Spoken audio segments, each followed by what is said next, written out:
ഈ ചോദ്യം പേരൻസിനോടുള്ള ചോദ്യമാണ്. നമ്മളുടെ കുട്ടികളുടെ മാർക്ക് നിങ്ങൾ ശ്രദ്ധിക്കാറില്ലേ? കുട്ടികളുടെ പഠനം നിങ്ങൾ ശ്രദ്ധിക്കാറില്ലേ? അത് നിങ്ങൾക്ക് ഇവാലുവേറ്റ് ചെയ്യാൻ പറ്റാറില്ലേ? അവരെ മാർക്ക് നോക്കിയിട്ട് നന്നായി പഠിക്കുന്നുണ്ടോ ഇല്ലയോ എന്നൊക്കെ. ബട്ട് നിങ്ങൾ അവരെ മൈൻഡ് സെറ്റ് എപ്പോഴും ശ്രദ്ധിച്ചിട്ടുണ്ടോ? നിങ്ങളൊന്ന് നിങ്ങളോട് റിപ്പീറ്റ് ചെയ്ത് ചോദിക്കുക, എന്റെ മകന്റെയോ മകളുടെയോ മൈൻഡ് സെറ്റ് ഞാൻ പഠിച്ചിട്ടുണ്ടോ എന്ന്. ഒരു സെൽഫ് അനാലിസിസ് എടുത്താൽ മതി. ക്ലാസ്സിലൊക്കെ ഫസ്റ്റ് വാങ്ങി ഒരുപാടൊക്കെ മാർക്ക് വാങ്ങിയ കുട്ടികളാണോ നല്ല എന്റർപ്രണർഷിപ്സും നല്ല കമ്പനിയുടെ ഹൈ പ്രൊഫൈലിൽ ഇരിക്കുന്ന? ചിന്തിച്ചാൽ മതി.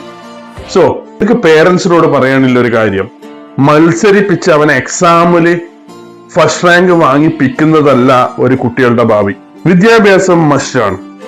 പക്ഷെ വിദ്യാഭ്യാസത്തിന്റെ അകത്ത് ക്ലാസ്സിൽ ഫസ്റ്റ് ആവാനോ അല്ലെങ്കിൽ പേപ്പറിൽ ഒരുപാട് മാർക്ക് കിട്ടാനോ അതിനുവേണ്ടി ഒരു കുട്ടീനെ രാവും പകലും ഇരുത്തി പഠിപ്പിക്കുകയല്ല വേണ്ടത്. അത് മാർക്ക് വാങ്ങുന്നത് തെറ്റാണെന്ന് ഞാൻ എവിടെയും പറഞ്ഞിട്ടില്ല.